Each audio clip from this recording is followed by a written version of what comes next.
So I think there's quite a lot of people in the room, so maybe what I'll do is, people might want to have questions, or they might want to make comments, whichever, like it's fine. So maybe I'll take 3 at a time, and then refer back to the 2 speakers, that's okay? Does that seem okay? I'd maybe ask people not to go on very long, do you mean? Like, only because there's quite a lot of people in the room, so maybe we can just like try and curtail our loquaciousness a little bit, but I also don't want to be shutting people down if they're making interesting points. So maybe we'll see how it plays out, and so anybody want to kick the ball off in terms of making comment? Yeah? Can I? Thanks very much, and I did enjoy this. Like, I would have agreed with the electoralism, and then I would have disagreed with it, and then I agreed with it again, and then I disagreed with it again. And like, so 2014 when it kicked off, there was a couple of years of organising behind that. It didn't happen in isolation, and an awful lot of us were connected through the household charge and Ballyhay. So like, half the campaigns in the country went through Ballyhay. And we were all in that massive dysfunctional relationship of the household charge campaign. And like, people were connected and they were empowered. And like, because I have about reams of notes on this at home. So like, you know, if you're gardening, a good heap of manure, and like the water charges campaign, which we did not win, water services are financialised, outsourced. We don't even have direct labour in water services, and in the north side you can't even drink it because it's contaminated. So I believe we won nothing. But I think we need to look at the shit that happened in that campaign and to learn from it. So there's an anthropologist, his name is Maple Raza. He wrote that book, The Bastards of Utopia. It's Eastern European anarchists. He went and studied Eastern European anarchists, and like towards the end of it, I kind of was scratching my head, like, what is going on here, you know? And one of the things he said to me, I was introduced to him to another anthropologist, and one of the things that happened is we had outside influences coming in superstar trade union leaders, who played us off against each other, if the truth be told. That's what happened. And Maple said to me that there was a tactic that was used in the civil rights movement, used in the women's movement, and he called it star making. So we take the three of you, and we know you're doing a savage amount of work, and we know you're doing a great amount of work, and we know he couldn't work to keep himself warm. So we're going to put Rosie on the telly. We're just going to put her on the telly. Obviously. And then you're going to start thinking, well, look at all the work I've put in. And then as soon as we make this very simple, and then Kevin, I see the spark of fabulousness in you, and you're going on the telly. So now you're all going to follow with each other. And we didn't have a clear goal. Like, we did have a clear goal, but I remember running one workshop up in Inishmore, and I was thinking, like, that we should all go into the courtyard, and one person should have a hurley, and the other person should have a chess piece, and somebody else should have a football, because we were all playing a different game, like to establish what we want, you know, and then work towards what we want. Because when it's kind of thrown out in the air, like, you know, do you want to be a star, and Lara wants to speak Irish, and, you know, whatever. Like, so, like, we didn't have a clear goal. People were hurting after the crash. They stood on a stopcock and they had power. And the power was kind of taken away from them. Like, there was announcements of wins when there wasn't wins. You know, there was one trade union leader and one Sinn Féin politician who won, and then everyone else won, and everyone else walked off the pitch. But like, if we could mobilise 1 million people, which is what we did in 2014, we can do it again. That's all. Thank you. I'm going to take 2 more maybe comments. I'm going to stand up now so I can see people probably. Yeah, yourself there. Yeah, just as a contribution, I think sometimes it's useful to look at the polar opposite of what we're talking about in order to see what we're talking about. So for me, the polar opposite of the kind of politics we're talking about is the YouTube, the TikTok, the Instagram influencer. These are people who've taken the commodification of themselves to new heights, they commodify themselves, they count their success in life based on their followership, on their monetization, all the rest of it. Now, if we're talking about class politics, part of that is understanding that one of the big problems in our life is the fact that we are a commodity, that we've been commodified, and that if we want to change our lives, rather than leaning into it and going down the, the online TikTok influencer route, we need to decommodify ourselves. And that's not something that we can do on our own. The only way we can decommodify ourselves is by reaching out to our people in our community, people in our workplace, stuff like that. It's only through community organizing, the workplace organizing, that we can actually decommodify ourselves. And then on the other hand, when we are doing that kind of organizing, what we're looking for in our organizing work is we're looking for the real organizers within the community, the people that have the ear of most of the people in the community. And those, I think, understanding the difference between the fake commodity organizers of Instagram and the real unsung heroes of the women who make the community around us work. Anybody else want to say anything? Yeah, I have a bit of a question. So I'm very involved in kind of like radical cooperative movements. And I understand, power and class to be very much related to property. And I just wonder, in your views and experiences, is there a path to some amount of collective power through property ownership when it's held as commons, as long as that's made clear and established? And kind of what your takes on that would be.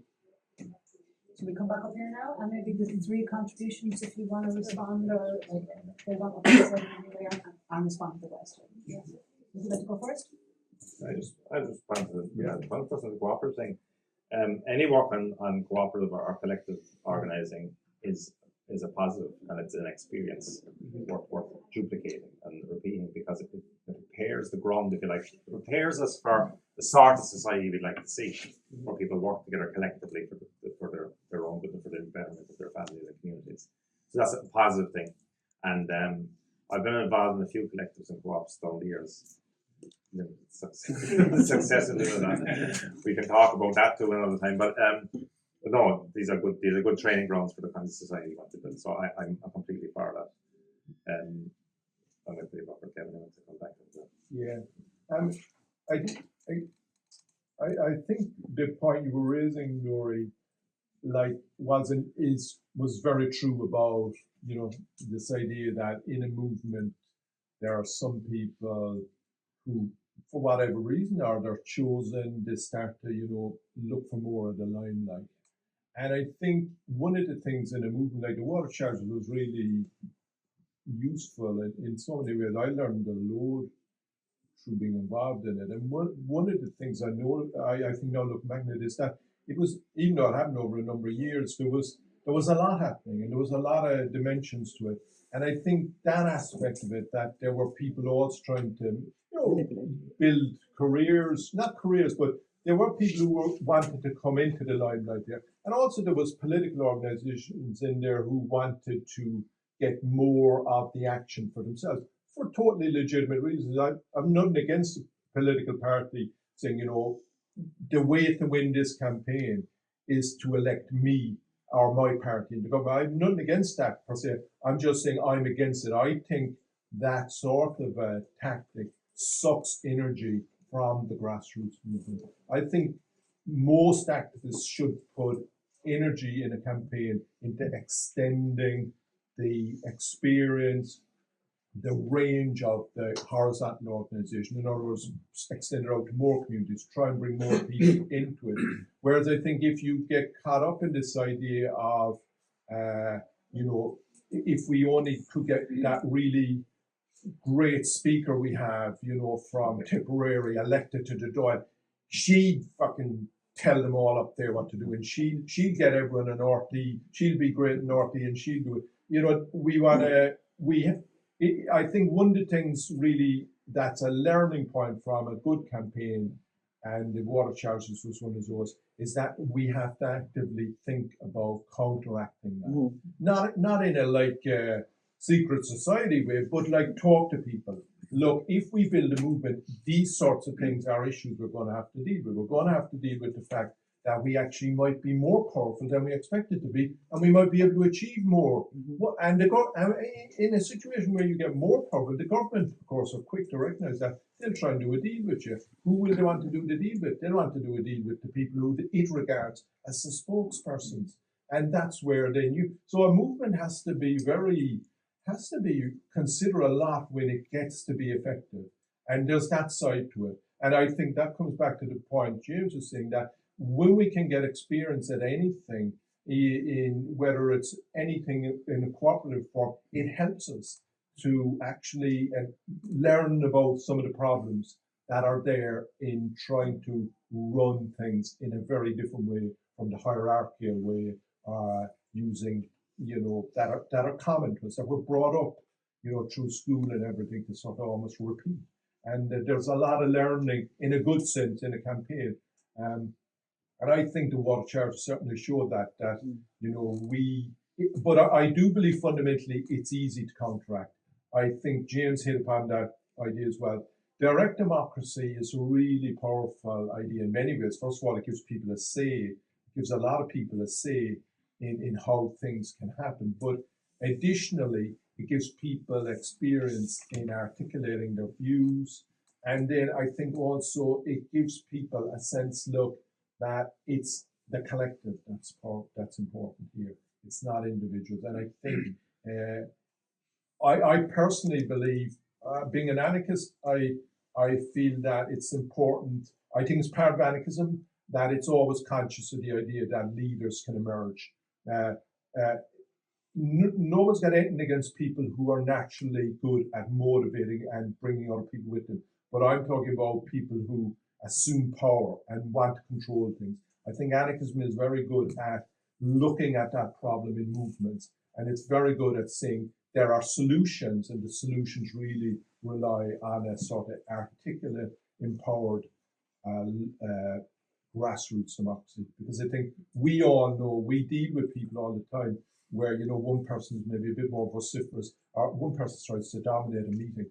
And if there's 7 or 8 people in a room and you get one person who's trying to dominate a meeting, the meeting can bring that person to order. You can, and I think we come across that in sports organizing, all sorts of things. And I think we just need to be very aware that in political movements, that the water charges was, we actually have to be even more vigilant, because the politics today is set up to make stars of people. And Paul talked about the bigger problem with fucking followers and things now, so it's even worse. But I think we can counteract it, and we need to, because the health of the movement is in the fact that it stays grassroots, democratic and horizontal.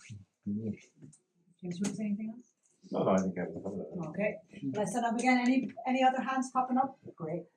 There. Yeah. 2, 3. Yeah. I just wanted to ask if you have anything to say about more proactive approaches. Because a lot of the kind of work that we've been talking about today on water charges is very reactive. And it feels like we're putting out fires and they just keep getting worse and worse. But about more proactive ways to organise communities, to organise workplaces, into actually building the vision of what we want to be, rather than just reacting to what the shit put in front of you. If you've any experience that, really helpful. Good question. I sort of want to dig in more into the water charges thing. It's brought up a few things for me, and like one of them, like what James mentioned, was as well as the direct action, there was this non-payment, and I do think that was like, it wasn't just the people who were able to physically go out and block. There was a huge, that was a huge shift in the campaign, because I remember Jerry Hadden saying, I'll pay it, or some Sinn Féin people said, I'll pay it, and within a few months they were backtracking right away.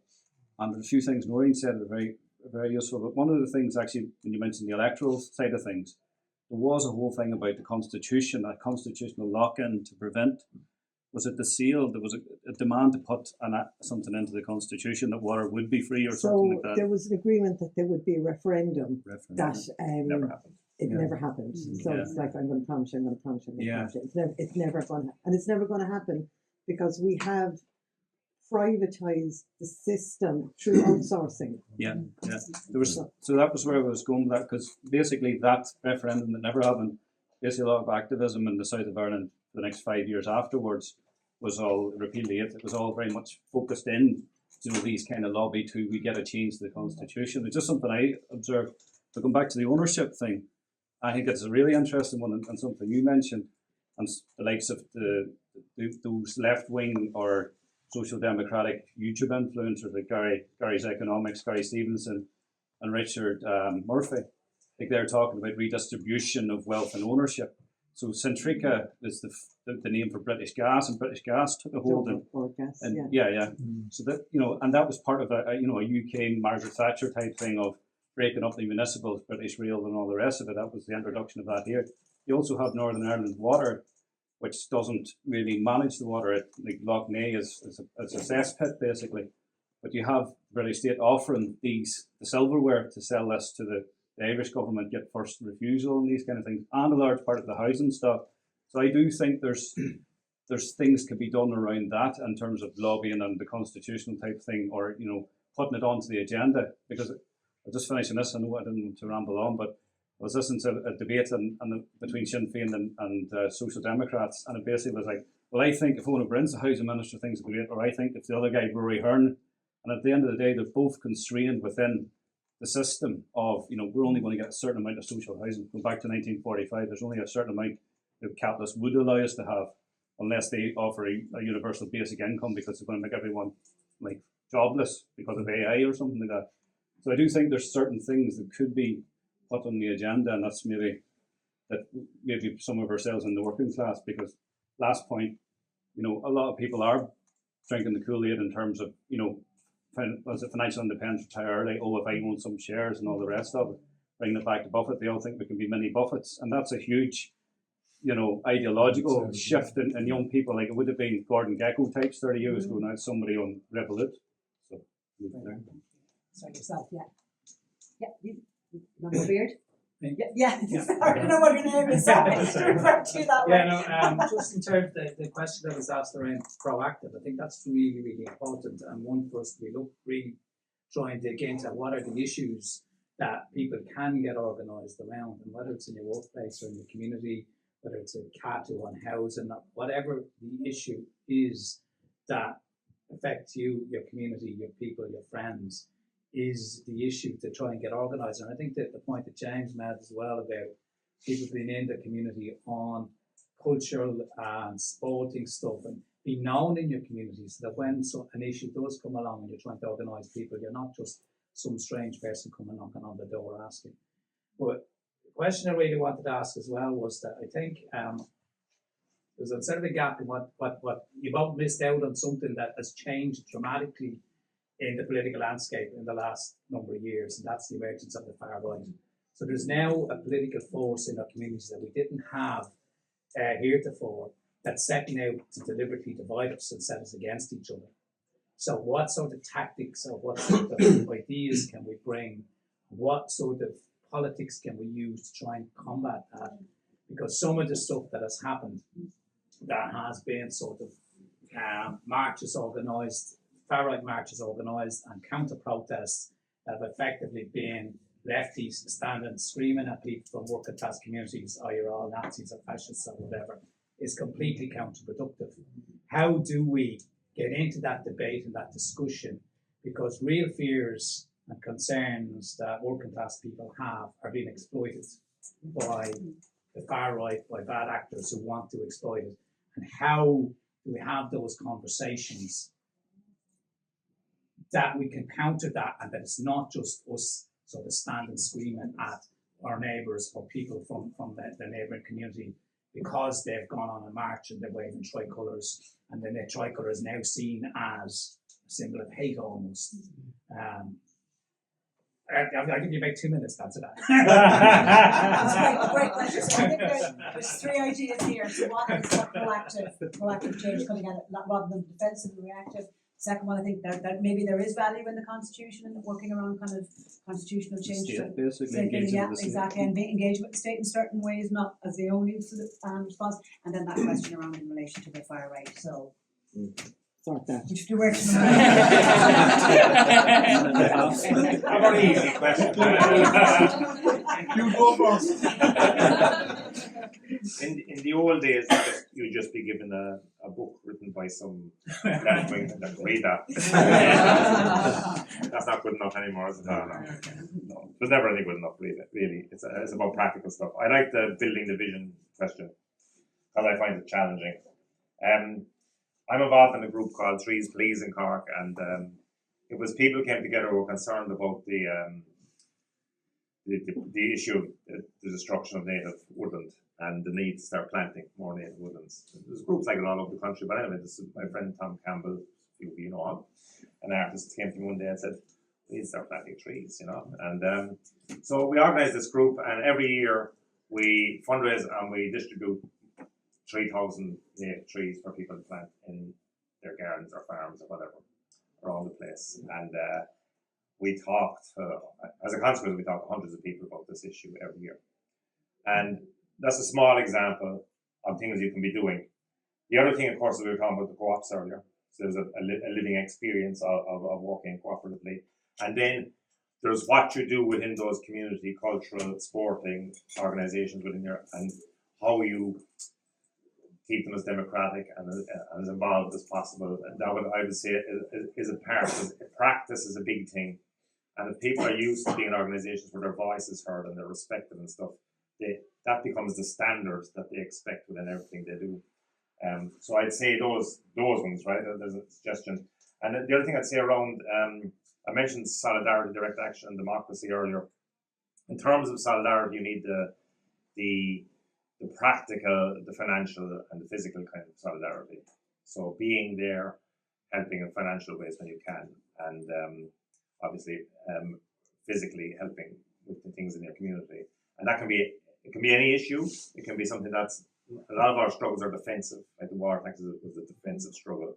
But then there can be offensive struggles, like the Repeal the Aid Amendment campaign was an offensive struggle. And here I disagree with Paddy a little bit in terms of, people say lobbying, but in actual fact, a lot of it was defying the law. I said Deirdre on there. 30 years ago, we were putting up abortion information posters on Cork, and we got arrested for that. But that was a proactive campaign. We were challenging the law, and that was a campaign that lasted. But people think the campaign, the referendum campaign was a year long. That lasted more than a generation. That campaign, and I was late to it. I only got involved in that in the late 80s. Like that campaign would have fought with people since the 83 referendum. You know, a long, slow, hard slog that has ups and downs, but hugely inspiring campaign. And if you get to talk to, particularly the women who were involved in that very early on and slogged it through 30 years, there's an example of inspiration and commitment, but also of the ways of organising were quite inspiring. And jumping back, I'm going to jump back to, I'm going to skip you, Paddy, sorry, no. I'm going to jump on to Gregor's thing about the far right, because I think he raises a very good point there about the way we address these issues. I have friends who fall on the light of some of the far right talking points. The first point I'd say is don't shut the door on people and keep talking to people, right? If they're in your family, you can't really shut the door on them because they're part of you. But if they're in the community, you have to deal with them in other contexts. By not shutting the door and continuing that dialogue, you at least have the possibility of talking about stuff eventually. Also, try and involve people whose ideas are slipping in stuff, positive stuff in the community, because it brings you in contact with other members of the community, and it can mitigate or soften that approach. And I'm always reminded of a fellow who used to sell stuff on the market below the coal gate me. You know him, some of you don't that. He does these towers of Shandon, you know. And he was always complaining about the refugees and stuff like this. And then one day this guy in the Syrian restaurant up by Shandon bought loads of candles for the tables in there. And suddenly the Syrians are the best people. What I'm saying is that there are people who are ideologically committed far right actors, and they are a huge problem for us. But there are a huge layer of people who have simple prejudice that we're all capable of having, and that they're addressed by interaction with people who don't have them.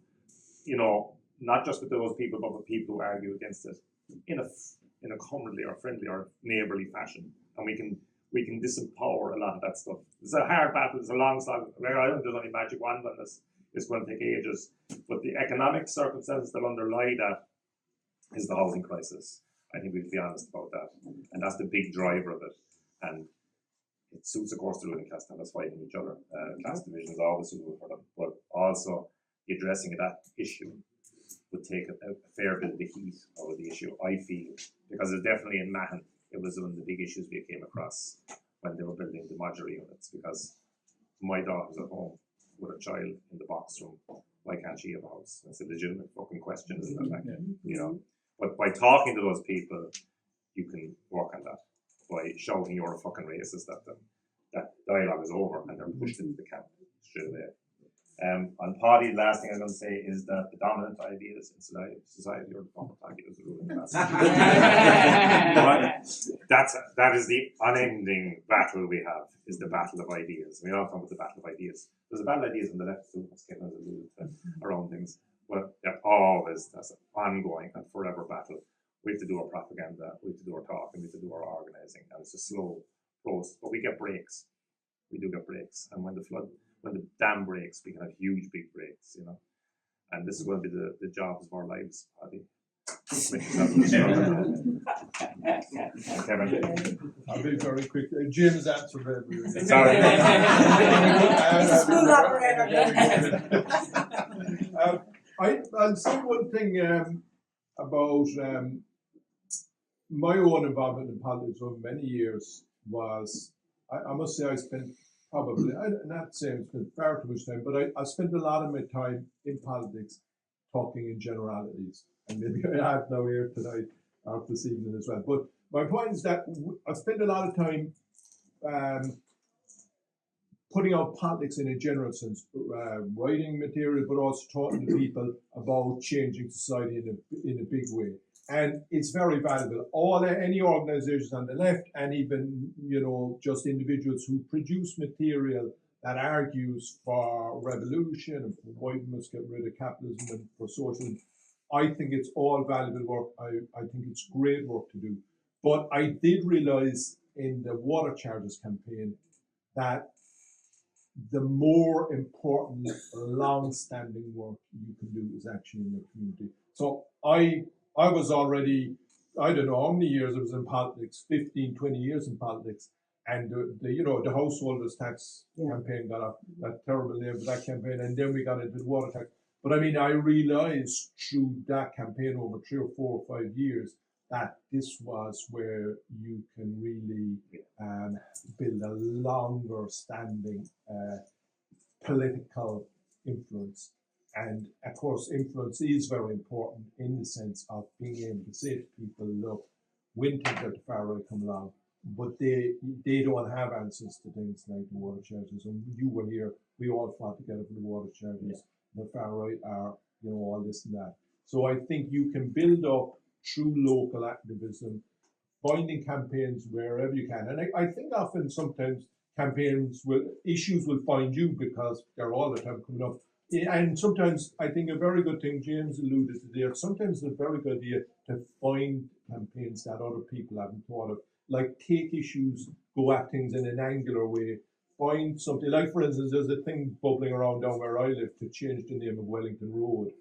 You know, it's actually it's one of those things where you think, oh Jesus, a name, there's more important things to do. But actually around the name Wellington, there's a lot of bad association, to put it mildly. And it's just an interesting way to talk to people about all that stuff, you know. So you can kind of find things out. But I think if I was to have me time again, I would put far more time into local organising. I think, particularly if you're grounded in a place. We're not that old. But particularly if you're living in a place long term, it just makes complete sense, you know. So anyway, that's that point. And I just go back to the one Gregor was saying about the right. I mean, it's now, you're absolutely very well point made. They are now there, and they're sowing division, and they're dangerous, and unfortunately, I think they're going to grow more.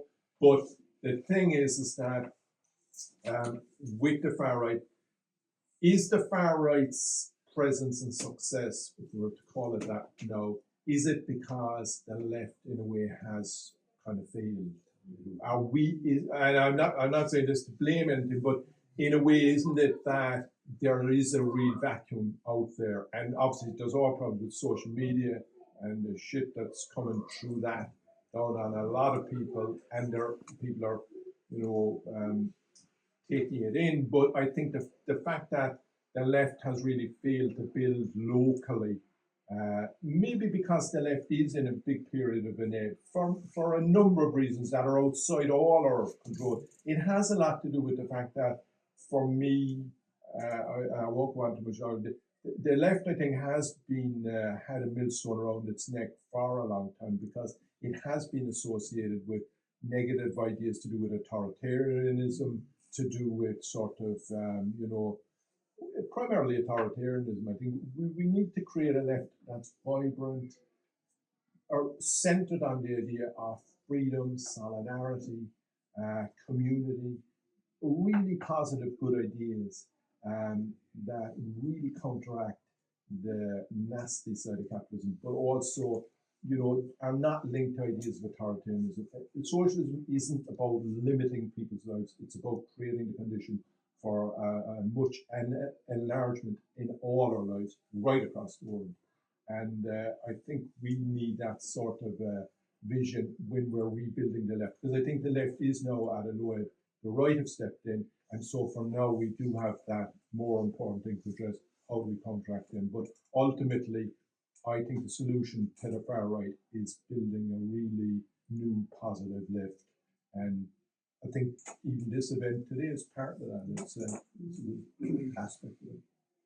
Yeah, and can I just abuse my privilege for a second and just say something, because I think some of the things that you said are really important, because I think one of the ways that the left has become denigrated is through this association with being denunciatory, judgmental, sanctimonious of itself, a tendency towards like fracturing at the drop of a hat, like more hatred for your nearest friend than your worst enemy, all this sort of thing. And I think that has really been something that's been really, really dogged the kind of left as a reputation. So, vicious about, you make a single mistake, you're out. I have huge issues with the idea of cancel culture, but I think there is a germ of truth in the way that they're kind of coming in heavy on people who don't say the right things all the time. So I think that is an issue for me, an event like today, where it is centered on people having conversations, being jolly, being friendly, being open with each other. It's a very good starting ground for the kind of like proactive ideas you're talking about there. And I think what James was saying there about being visible in your community and, being involved in the community games or whatever it is, like that makes people know who you are and they trust you a little bit more because you're part of the fabric of their lives, I think is really important. Okay. Anybody else want to say anything? Yourself? Yeah, I just contribute here on the organising point and with the battle of ideas and stuff. I suppose, I was born and bred down in Mahon. I was part of James organising down there, and there was hard yards done, but it was generally easy in a sense because we were from the community, we were known, etc. I've since moved into the city centre and have some experience trying to organise around there. And I just find it's difficult. A lot of people are almost transient, and that community element is also under attack, so just want to open that up. Do you have any ideas in terms of, it's one thing organising in the community, but how do you kind of keep that community going and such? So, yeah. Fantastic point. Anybody else want to jump in? Yeah, I'll just jump in on that point. So I'm with ArtLink across the road. And in Blackpool, there's a huge transient community here, and we're always trying to find ways, doing a lot of positive action, I guess you'd call it, doing stuff with people in the community, whether it's making stuff, using the gardens, being here, help giving a hand, sharing skills, sharing knowledge, all that good stuff. But again, it comes down to the transient communities, because you have that there. And I'd have the same question as this guy ahead of me. I don't know what your name is. How do you deal with that? Because you're not dealing with a community that's grown up in a place, is rooted in a place, has affection for a place. Because they're coming through. They're you know, they have not an agenda, but they're coming to work. They might be here for 6 months and moving on, and that's a big issue in the city centre.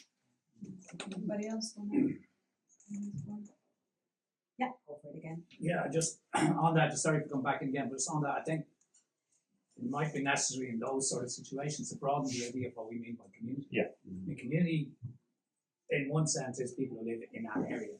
But community is also people who have, and this is probably where online stuff can be useful. Community is also people who have shared interests around lots of different things. So it might be about looking at different aspects of building community rather than just seeing community as the people who live in a particular area and linking those together.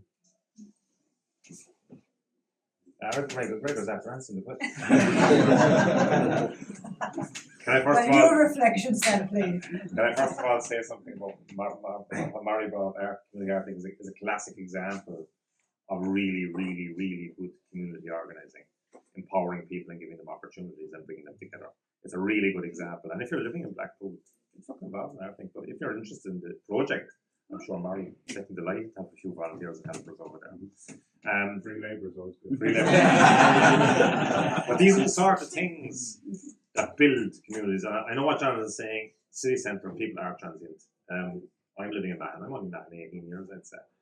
But it's the longest I've ever lived in any place in my entire fucking life. And I feel still a little bit like a blowing, you know? You know what I mean? Oh, Lord, I don't think they call me a blowing, but I still feel a little bit like I'm not from the community. But yeah, it's a hard thing to do. I don't think there's any easy answer to that, but I think Gregor's answer is very good.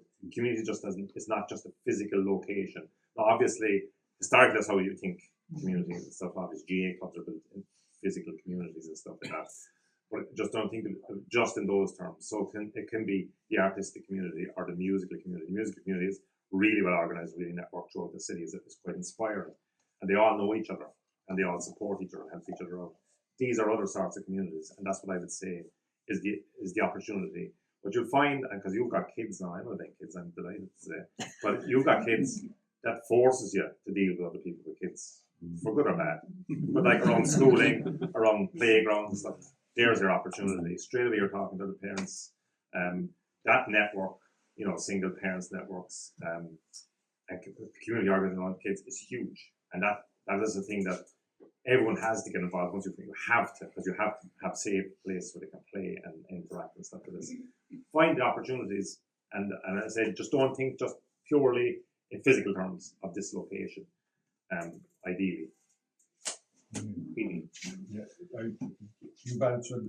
Yeah, but the thing I'd add in, it actually is an interesting thing. I was thinking that, you know, the whole issue of a thing being a problem in a way is an example of why, you know, there is some of the solutions are not obvious. Sometimes the system, you know, throws something to you like the water tax. You know, when they threw austerity and the water tax at people, it took a while before people decided, or just said, right, I fucking had enough now. I'm going to do it. But in a way, that was a very good example of something being thrown at you. And in the end, people had to react.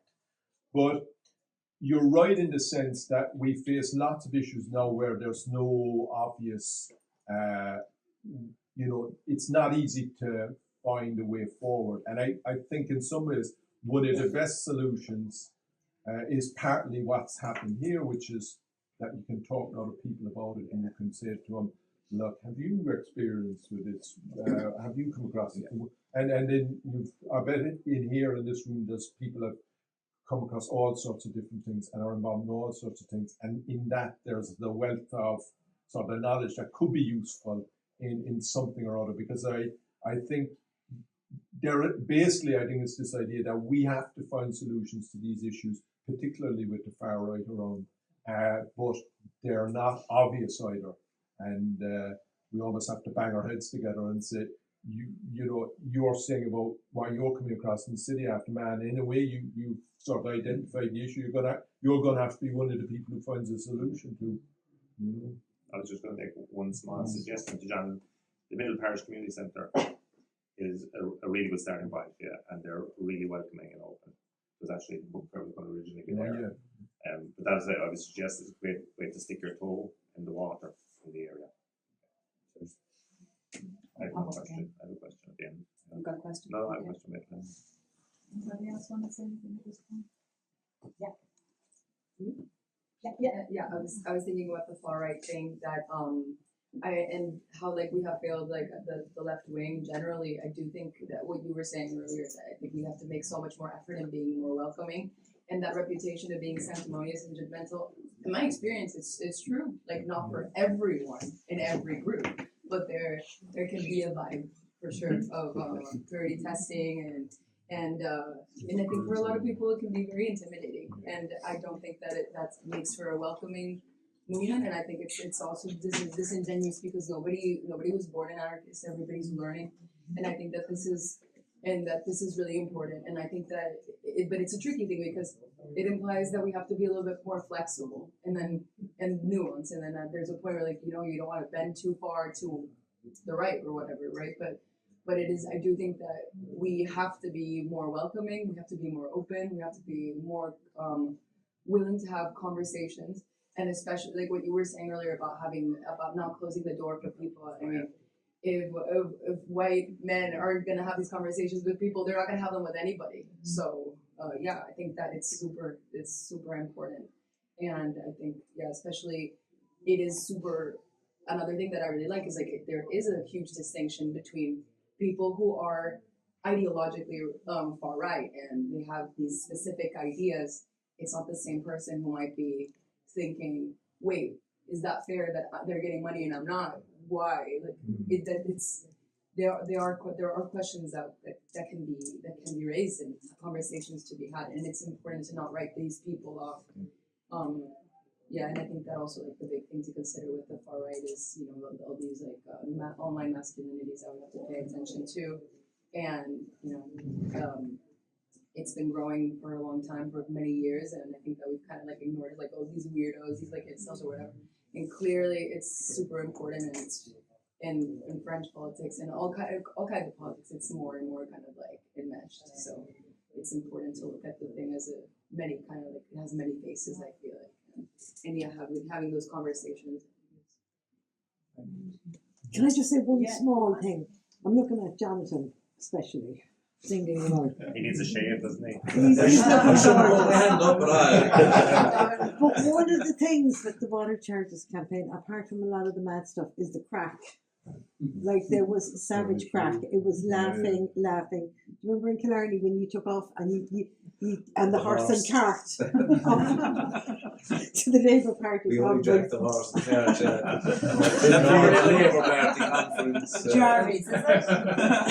Jarvis cards. And like it kept people together. It wasn't all so serious. Like there was fun in it, and there was like a bit of divilment, like you know, and we needed Great that. Like, point. have fun, you know. Any other hands I'm missing here? Yeah, please. Yeah, just talking about identity, that things we thought as basic concepts have been under attack now for more than a generation, 2 generations really. And there's obviously referred to earlier, trade unions and need for them, that was seen as a concept that was going, and even community, the term community is even under attack as a concept as we were traditionally known. And if it's not attacked, it's trivialized. So, for instance, trade unions, some people say, oh, well, you only need a kind of professional association kind of thing, or, some professions you need to be a member of a society in order to practice, like, say, an accounting or whatever.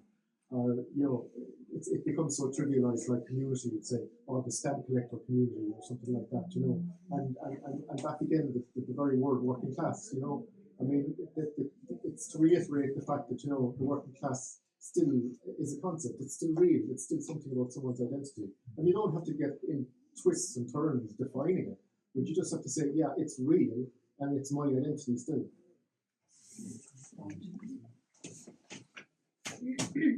Finishing up, so I just want to find closing words. I would say there is a working class identity, John, but being part of the working class is an economic status, because there are people who have a lot of fucking money and who come from working class backgrounds, but they're no longer part of the working class once they become part of another class. So, Just I have a very, very important question, Kevin, and it's actually for you. Many of us here are big fans of Kevin's writing, and he's had a trilogy, and the first 2 books have been out, and it's been fucking 5 years now, Kevin. I want to accuse you of being like George R. Martin or anything like that.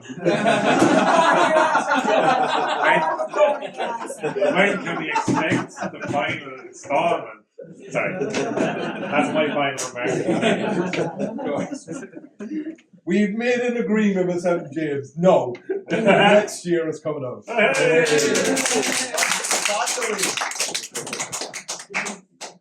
Well, great.